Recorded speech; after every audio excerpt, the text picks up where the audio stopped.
Dan dari situ aku bilang, oke udah aku nggak bisa terima, karena aku nggak di-value sama sekali, suara aku nggak pernah didengar, terus ngapain juga aku kerja jam 7 sampai jam 10 malam.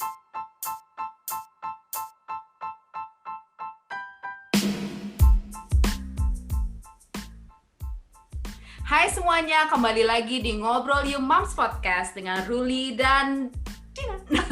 Tempat curhat kalian. Ya. Buat kalian yang belum tahu kita ini dua ibu-ibu Indonesia yang tinggal di Vancouver, Kanada. Membuat podcast ini untuk bisa saling berbagi, juga saling mengobati kekangenan kita akan tanah air yang menjauh di sana. Benar nggak, Bu Dina? Iya, betul. Nah, bulan ini, bulan Mei, kita memperingati Mental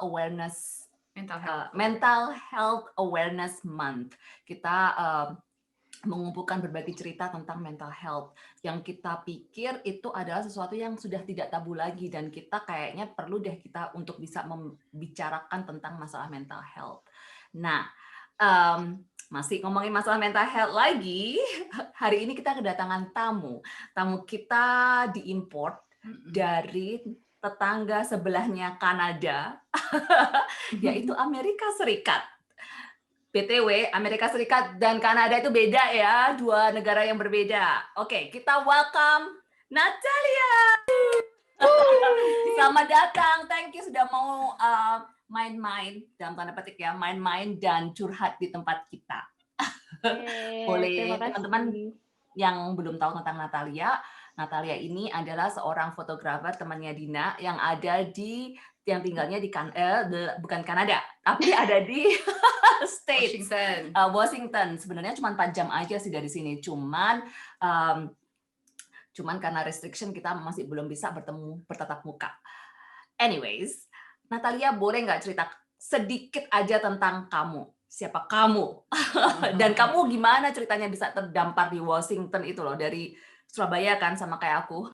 Jadi sebelum bercerita, cuma ngingetin pemirsa, kita dulu pernah kerja satu kantor gitu kan, satu tempat kerja. Ya, jadi makanya Dina mengklaim itu temannya Dina, bukan temannya si Ruli. Mengklaim ya, baiklah. Bercanda. Oke, jadi ceritanya dulu berapa tahun yang lalu aku dapat beasiswa ke Amerika, dan aku ditempatkan di Arizona. Nah, di Arizona ini akhirnya aku ketemu dengan suami aku yang sekarang, karena kita pergi ke college yang sama. Nah, habis kelar beasiswa, aku pulang, terus kita long distance relationship, akhirnya kita mutusin buat nikah, dan akhirnya aku balik lagi ke Arizona. Dan habis di Arizona, suami aku apply kerja, karena dia respiratory therapist, dia pengen traveling kerjaan. Jadi dia apply kerjaan yang bisa travel kemana-mana. Singkat cerita, dia dapat kerjaan di Washington, dan waktu itu kita dapat kerjaan di Wenatchee, dan kita ngerasa, kayaknya Wenatchee ini bagus juga nih buat melanjutkan perjalanan hidup kita. Jadi akhirnya singkat cerita, kita putuskan untuk menetap di Wenatchee, dan akhirnya saya menjadi fotografer juga di situ. Kesibukan kamu apa? Cerita dong dikit aja. Banyak nggak boleh? Sekarang aku jadi fotografer keluarga sama wedding. Cari klien, keluar pergi foto, pulang edit, dan begitulah. Tukang foto dan repeat. Dan repeat ya. Kenapa kamu jadi fotografer? 2 poin utama, satu bisa manage waktu sendiri, yang kedua mungkin memang stress levelnya itu hampir nggak ada. Kalaupun ada, misalnya 10% kayak gitu, itu pun sangat worth it dengan penghasilan dan waktu yang penghasilan kita dapat sama waktu yang kita luangkan kayak gitu.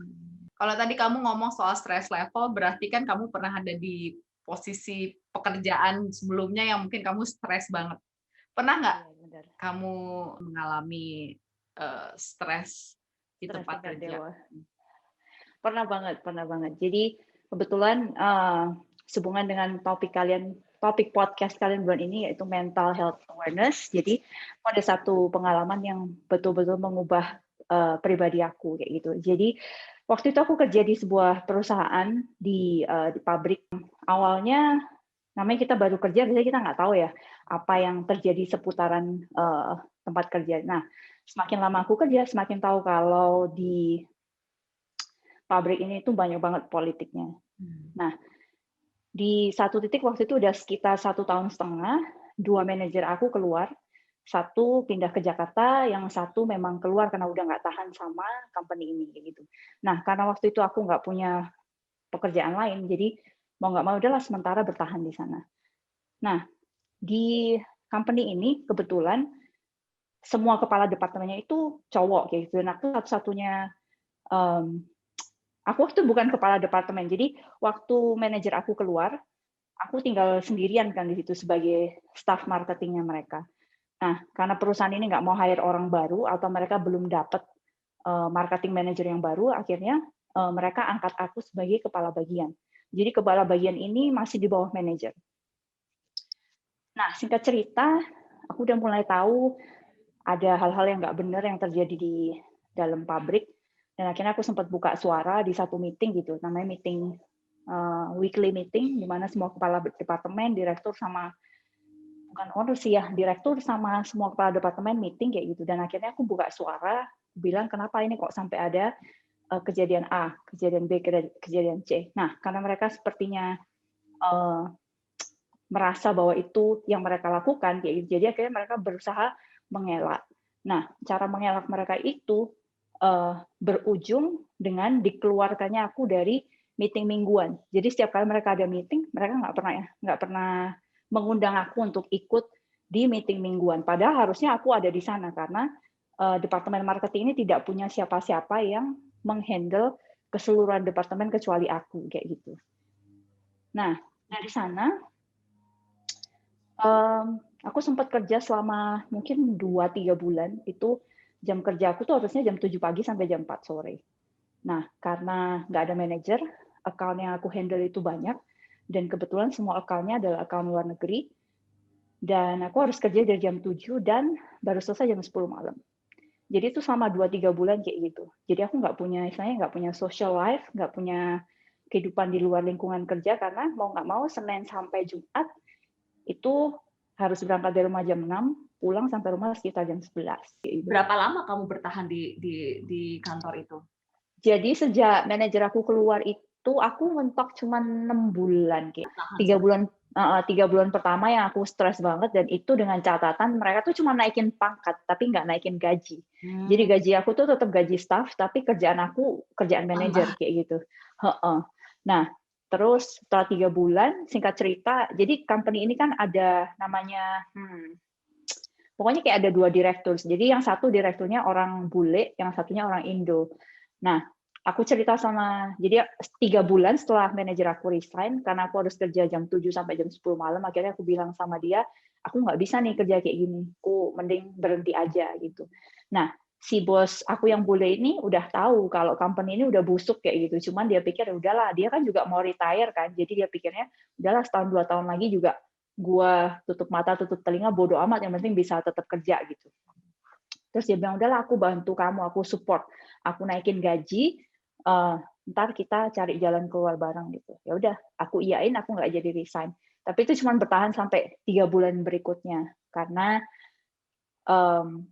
makin mungkin karena orang-orang kantor ini udah tahu aku dapat support dari yang paling jabatan paling tinggi, ya. Mereka jadi kayak, wah lu jadi kayak sok-sokan gitu. Padahal ya nggak juga ya, cuman pengen ngelurusin kerjaan ini mestinya kayak gimana gitu. Dan akhirnya aku memutuskan keluar karena waktu itu aku ada trip ke Jerman sebenarnya. Nah, udah mau berangkat nih, udah interview, visa udah keluar, hotel udah booking, pesawat udah booking, udah 1 minggu sebelum mau berangkat itu trip aku di cancel. Jadi langsung semua hotel, tiket pesawat, visa semuanya dibuang, dia ganti sama orang lain buat berangkat ke Jerman. Wow. Nah, itu alasannya karena sebagai marketing, kita tuh kan orang tengah ya. Jadi kalau kerja di pabrik, marketing itu istilahnya kayak pintu. Jadi kalau barang produksi belum kelar, kita yang mesti ngomong ke customer kayak gitu, barangnya belum kelar. Nah, kalau misalnya customer marah, kita yang kena duluan. Nggak mungkin orang produksi, karena mereka taunya kan kita.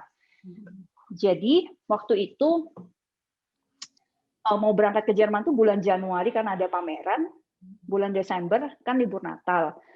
Nah, ada 1 kontainer yang harusnya keluar bulan Januari, itu mereka tuh lupa order handle. lupa order handle buat mebel yang harusnya dikirim bulan Januari.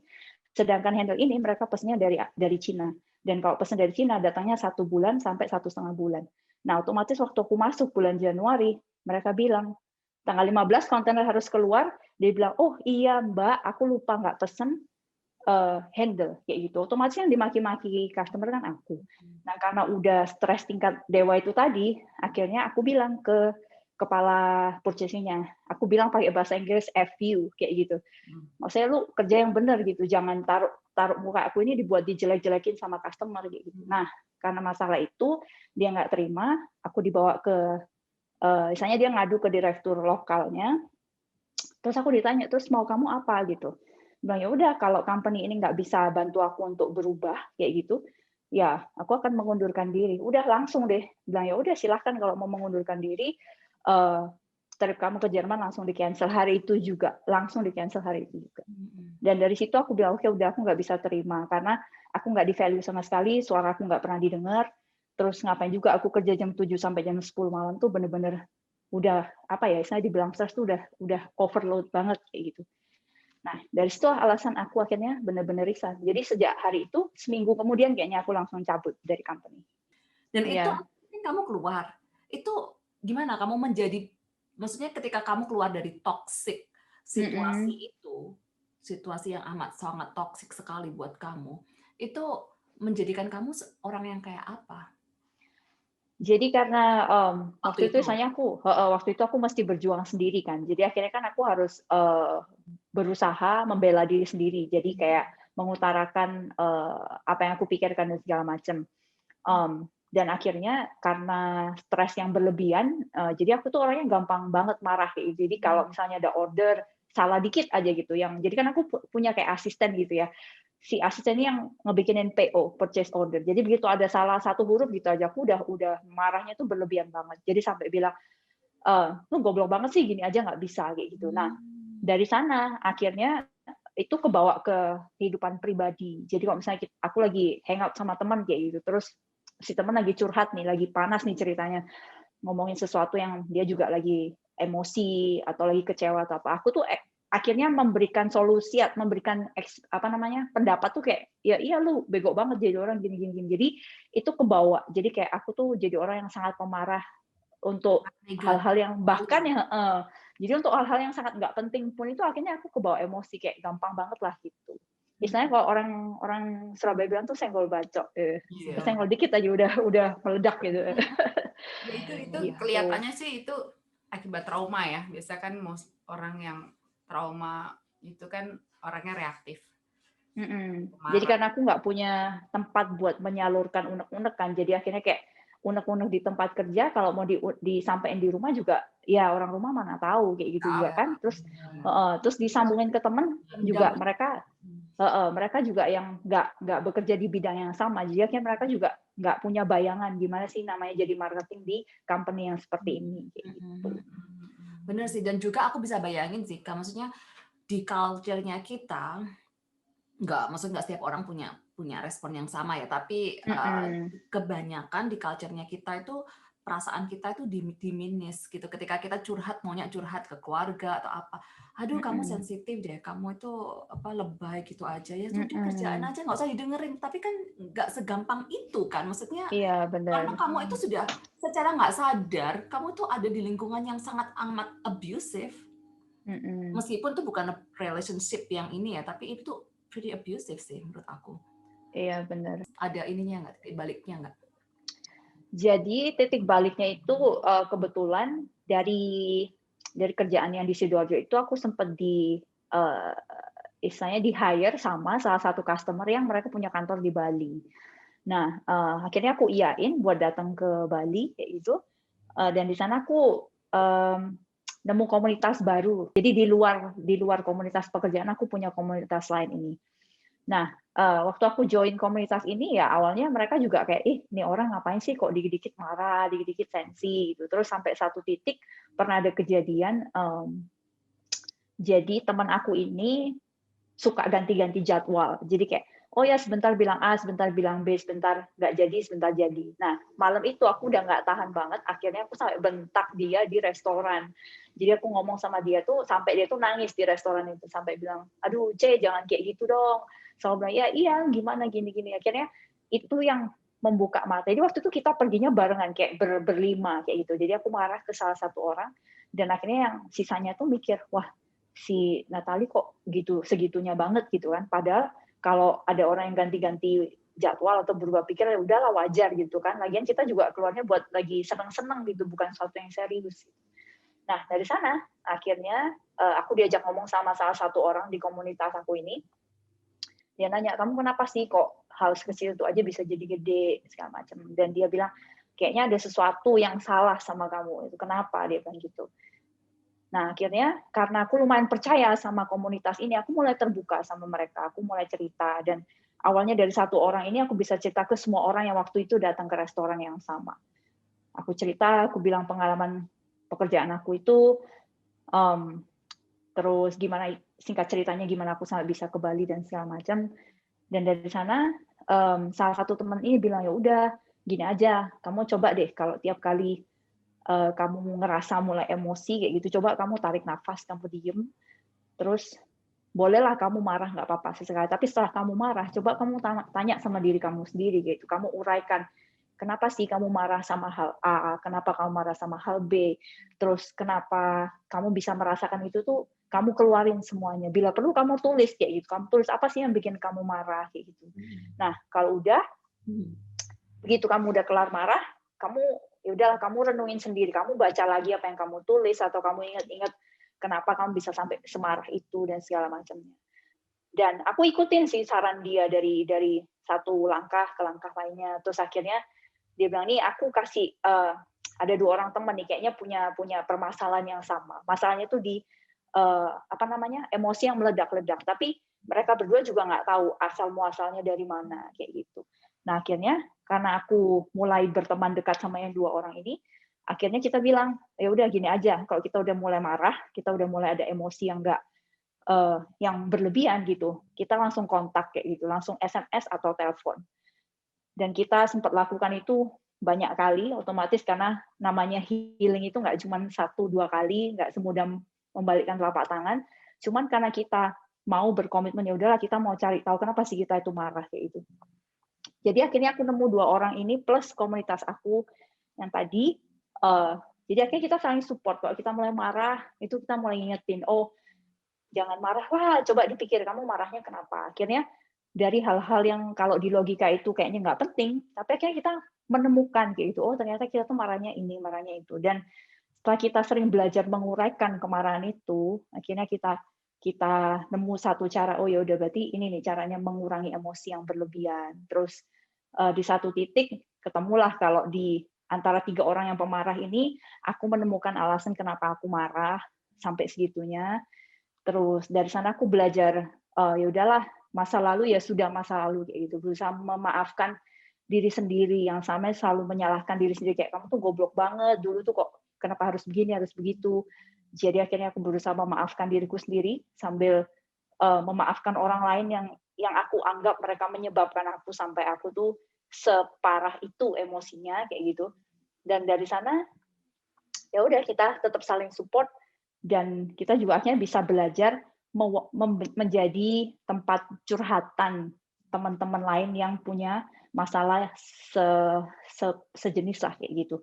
Jadi kalau ada yang merasa emosinya berlebihan, meluap-luap, akhirnya paling kita ngobrol, kita keluar ngopi, terus kita nanya, kenapa sih kamu tuh kok marah, ada apa, gini-gini. Jadi itu yang akhirnya merupakan titik balik aku dari yang pekerjaan yang memberikan stres yang luar biasa, mengalami stres yang berbulan-bulan, mungkin sampai 1-2 tahun, dan akhirnya mengalami masa pemulihan itu kayaknya sekitar setahunan, kayak gitu. Berarti kalau di sini itu tandanya kamu akhirnya menemukan support system kamu, orang yang bisa mengerti, orang yang bisa mendengarkan. Terus kalau kamu bilang kamu bisa memaafkan, aku juga bisa bilang sih, kadang kita tuh memaafkan itu bukan untuk orang lain, memaafkan itu sebenarnya untuk diri kita sendiri, untuk biar bisa move on. Ya kan, dengan kita bisa memaafkan orang lain itu kan kita udah melepaskan beban dari pikiran dan jiwa kita gitu. Iya. Pindah kamu ke Bali itu sebenarnya itu journey kamu untuk menjadi lebih baik lagi gitu. Secara nggak sadar kayak apa ya, journey pemulihan gitu kan. Iya, benar. Gue tuh kayak bisa relate gitu sama kamu karena aku pernah momen dimana aku tuh marah gitu. Aku tuh kok gampang ke-trigger banget. Masalah kecil jadi besar. Terus abis itu kalau hanya cuman karena perkataan sedikit itu sensitifnya tuh bisa kayak orang yang bener-bener lagi dizolimi gitu. Jadi waktu itu ke dokter, terus dokter pokoknya ada tes segala macam, aku didiagnosa aku depresi gitu. Jadi kayaknya aku bisa relate gitu, apa yang kamu rasain itu tuh sebenarnya seperti apa yang aku rasain gitu. Nah, ada nggak sih kalau aku nih ya biasanya kayak aku jadi gampang pusing gitu, terus karena aku kan marah terus ya, jadi kayak pusing gitu, intens gitu ya, intens gitu. Iya. Terus juga kalau aku dapet, aku tuh bisa 2 minggu. Tapi memang sebenarnya dulu sih. Cuman maksudnya apakah ini juga berkaitan apa enggak? Kan maksudnya itu kan karena kita kan semua itu relate ya. Kadang kan apalagi kita perempuan hormonal juga mempengaruhi gitu kan. Kamu ada nggak tuh kayak aku nggak bilang kamu depresi, cuman maksud gue bisa merelate itu. Cuman kamu ada nggak sih kayak physically kamu tuh stres yang berlebihan kamu kayak yang menyebabkan kamu perbedaan di fisik kamu? Iya, ada banget lah. Jadi yang pasti karena aku dari sononya udah kurus gitu kan. Nah, aku tuh orangnya kalau stres tuh susah disuruh makan atau susah dapat nafsu makan. Jadi selama kerja yang sehari bisa lebih dari 12 jam itu paling makan cuma makan siang doang. Jadi pagi tuh paling makan sedikit, terus makan siang, terus malam kadang udah nggak makan. Jadi otomatis berat badan makin mengecil, gitu.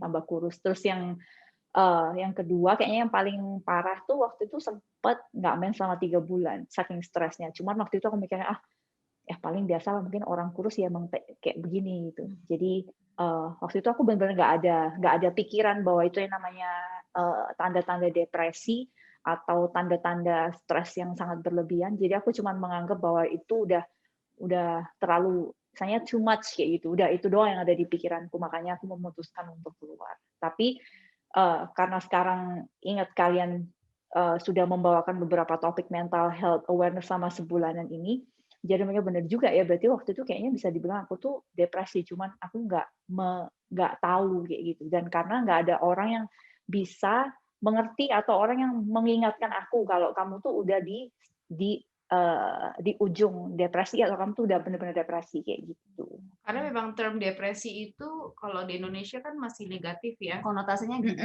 Konotasinya itu gila gitu. Padahal kan depresi itu bahkan anak-anak aja bisa depres gitu kan. Maksudnya seorang manusia itu kan punya limit.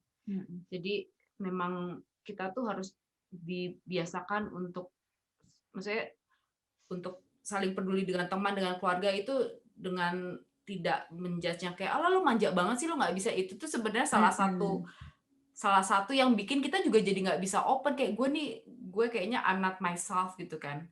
Itu kayaknya agak susah. Jadi kayaknya pada waktu itu kamu juga wajar kalau kamu juga nggak bisa seeking for help karena kamu sendiri juga nggak tahu kamu lagi di posisi apa.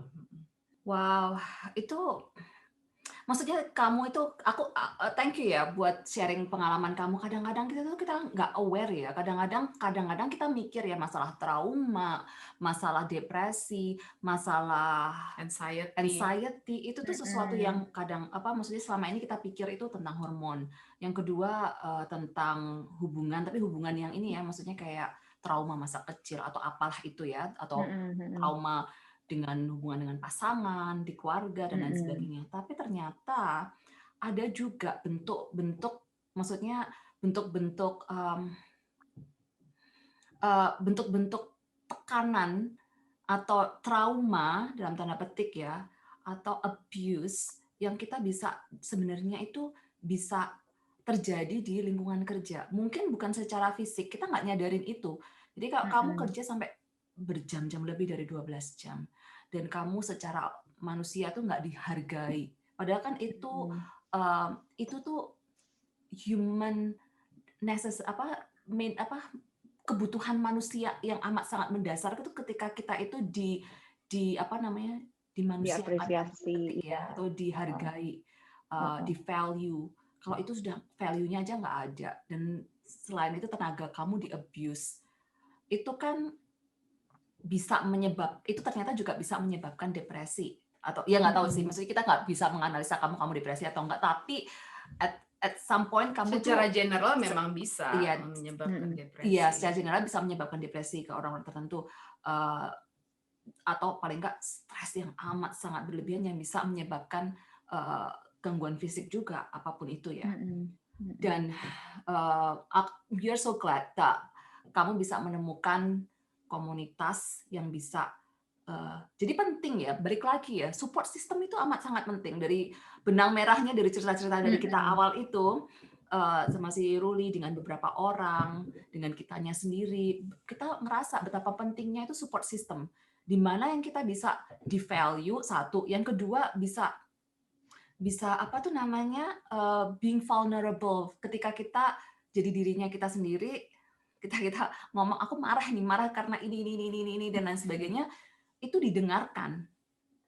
Itu amat sangat penting. Itu lebih penting daripada nasihat-nasihat sih sebenarnya. Benar. Itu, dan I'm glad. Jadi itu kayak kamu punya body system ya. Body system itu di Indonesia apa ya? Teman yang melalui seperjuangan lah istilahnya, support group yang mengalami masalah yang sama dan akhirnya bisa menguatkan satu sama lain. Kayak gitu. Terus pada saat kamu pindah gimana tuh ke Amerika? Apa kamu sudah kembali dengan Natalie yang sebelum depresi? Apa kamu masih membawa baggage itu? Kadang masih trauma keluar? Waktu aku apply buat beasiswa itu,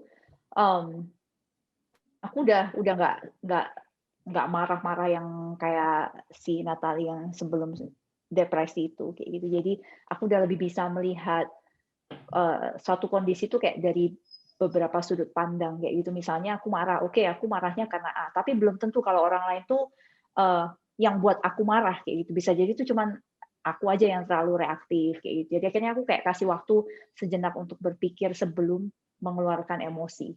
Jadi waktu aku dapat beasiswa, dan kebetulan di beasiswa itu aku dipertemukan dengan siswa lain dari 8 negara yang berbeda, yang otomatis mereka punya culture background yang berbeda, dan dari sana ya lebih digodok lagi lah, kayak nggak cuma masalah emosi, tapi gimana kita tuh benar-benar melihat dari banyak sudut pandang yang berbeda karena perbedaan budaya itu tadi. Jadi pengalaman ini tuh bikin kamu akhirnya memilih pekerjaan fotografer kali ya? Maksudnya benar banget. Bisa memanage diri kamu Oh sendiri. iya, benar ya. Karena jadi terlalu less stress karena dealing sama orang tuh very traumatic buat. Iya, betul. Tapi it takes a lot of commitment juga sih, punya usaha. Iya. And courage juga kan ya. Personally sih aku senang untuk mendengarkan ini, karena kadang tuh kalau aku mendengar orang yang bermigrasi ke luar negeri itu pasti biasanya kan ada culture shock dulu gitu. Tapi kan kalau dari cerita kamu, justru kamu bisa survive sebenarnya karena kamu udah mengalami pendewasaan diri sebelum kamu ke negara orang yang mungkin lebih berat lagi tantangannya untuk bisa blended dengan orang-orang di sekitarnya. Lokal, gitu ya. It's a journey ya. Kita mau tutup aja sampai sini ceritanya. Thank you so much for sharing sama kita. Tapi balik lagi itu journey, dan kita selalu bilang ke teman-teman untuk be kind to yourself. Perasaan kalian valid. Be kind to others ketika kalian ada teman-teman yang mengalami masalah-masalah di hidup mereka, didengarkan aja. Tapi juga ketika kalian ada di fase-fase itu, ketika kalian di fase-fase kalian itu mengalami anxiety, depresi, stres yang berlebihan dan lain sebagainya, penting juga kita itu untuk mencari pertolongan, seeking for help, dan penting juga itu kalau menemukan orang-orang yang bisa memvalidasi perasaan kalian. Dan cerita-cerita kita juga yang sebelum-sebelumnya, cerita Natalia ini itu juga menggambarkan kalau ada harapan. Ini it's not the end of the world, it's not the end of our lives. Masih ada harapan. Cari channel-channel yang bisa membantu kalian, orang-orang yang bisa membantu kalian, kayak gitu. Itu aja cerita kita hari ini sama Natalia, fotografer yang hits dari Washington, negara tetangga Kanada. Oke, Thank you ya Nat ya. Thank you so much. Gue personally thank juga you. karena gue akhirnya bisa, maksudnya cerita gue tuh Relatable, jadi yeah. I'm not the one who experience it. Yeah, You're not alone. Nanti nextnya kita ada sesi foto bersama Natalia. Di Washington kan? Atau kita fotonya di border, jadi kalian di border pas ini. border sebelum Kanada. Oke, thank you Nat. Teman-teman, Thank you. Thank you sudah mendengarkan cerita kita. Follow Instagram kita, Ngobrol Yuk Moms Podcast. Subscribe, like YouTube kita, dengerin podcast kita juga di platform podcast lainnya kayak Spotify, Apple Podcast, dan lain sebagainya. You name it. Ada di sana semua. Alright, thank you so much. Bye!